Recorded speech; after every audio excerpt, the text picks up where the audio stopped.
Alright, so what we got today, we will be fitting this 6-gang switch panel from AliExpress.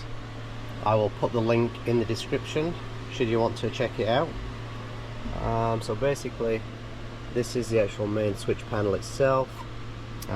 This is the box. Get this open. Got a bunch of relays, solid state relays. That's one of the reasons I bought this. You can buy these from King's and Kick-Ass. I'm not sure about the Kick-Ass ones, but the King's ones are not solid state. They have big conventional relays in, which makes this unit a lot bulkier.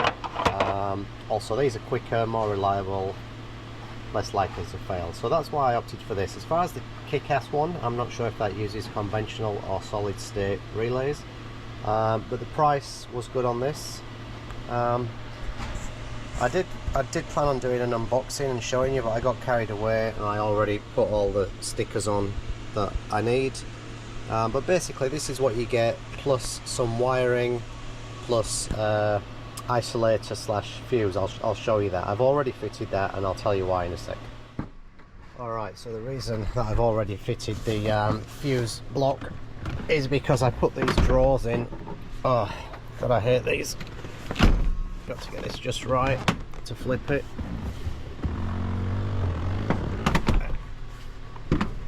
Not easy one-handed. Alright, so as you can see there's a whole heap of wiring here.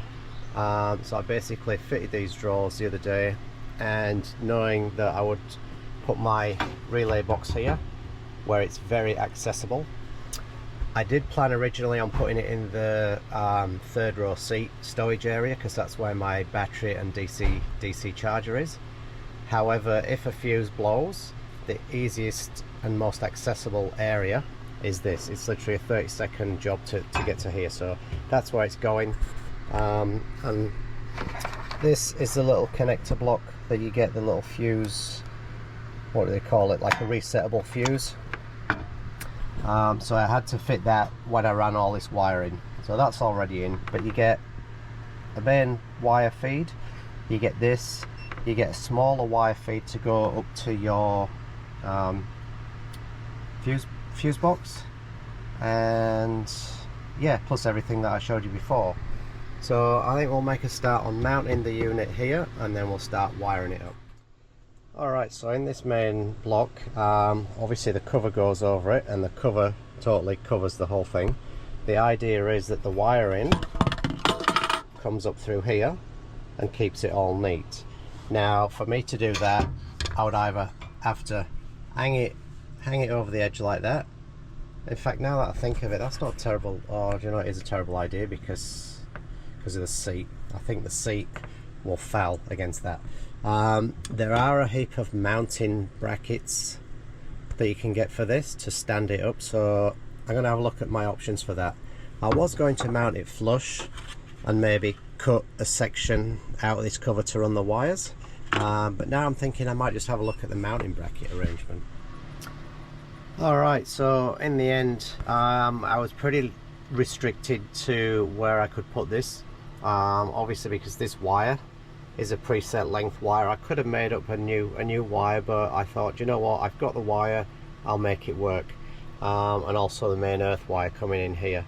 Excuse all this is all going to be covered up when it's finished. It's just to hold the wiring out of the way. So basically all I've done is just step it up a little bit, if you can see, basically just to give me enough room to run the wiring up through this gap here. I was hoping to run both power cables out of that side. The earth wouldn't reach, so I've run the earth up here, and I've just made a little cutout on the case for that. Also just running this auxiliary earth, that is for an Anderson plug over there, which has constant power, and I forgot to earth it, so just earth it to there. So all I need to do now is remember what everything is. I've got lights for my drawers, this is a little USB charger, I've got power up to my rooftop tent. Yeah, so I don't need to film all that. I'll work out where all that goes, get it wired in, and then we'll get the controller little switch panel wired in.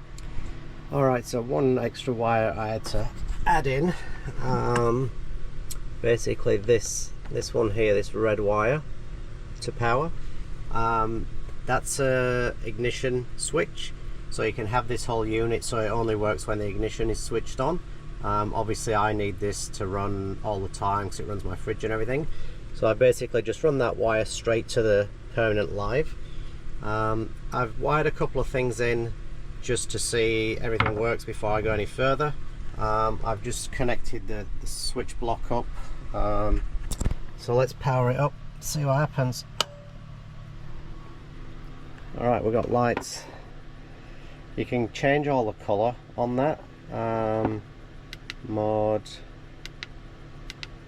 Okay, that's for, so with the mode you can have, so it can be an on-off switch, or press it for on and release it for off.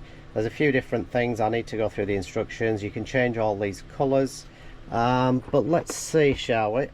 So I'm going to jump out. Ugh.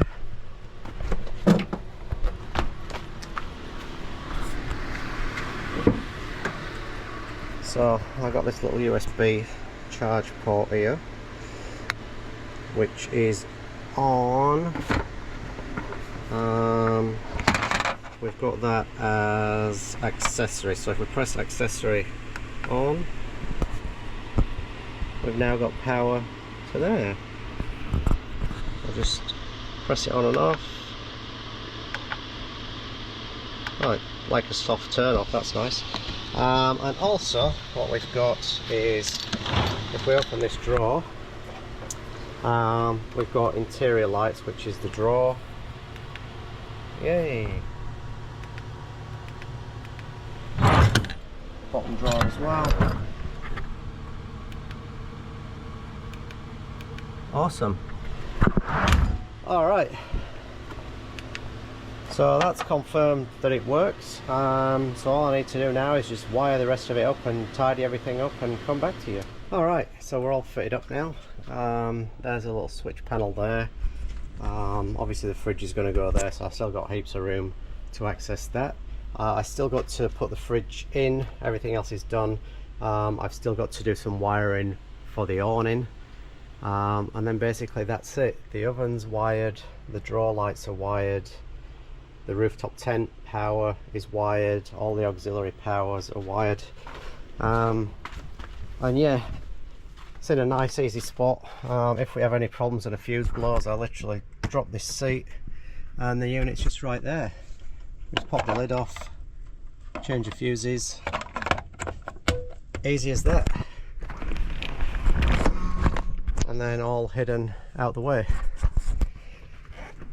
So as far as ease of fitting, I'd say it's very easy. Anyone that could do basic electrics, I mean, all this is plug and play. It just has connectors on there that screw together, and then they just plug into the main unit there. So I guess anyone that's tackling this will know how to basically wire in fridge, wire in auxiliary power sources, etc. So very easy to fit.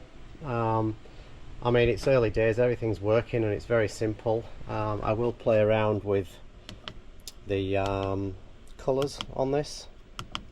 I'm not sure what colour I'll go with, maybe something that's easy on the eye in the dark. But yeah, the aux power 6 gang switch from AliExpress, definitely would recommend. Obviously only time will tell for the longevity of it, but I think electronics coming out of China have really upped their game, and I'm pretty sure the one you buy from Kings and Kick-Ass will also be made in China, so you'll probably find a very similar unit with their name written on the top there. So yeah, would recommend. Alright, I've just come out now, it's a bit dark, so you can see this, it's very bright. I did look at the instructions. If you hold the mode and that, the red light comes on, and then basically you can change the colour to whatever colour you want. Blue basically cycles through the colour wheel. That's very bright.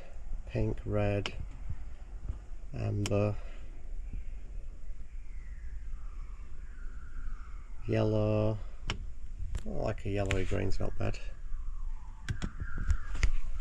But yeah, very happy with how it's turned out, especially these LED lights I put in here, because as you can see, you can't see a thing in that drawer right now until we turn the light on. Both drawers. Just some little LED lights I had lying around. Basically just look like that.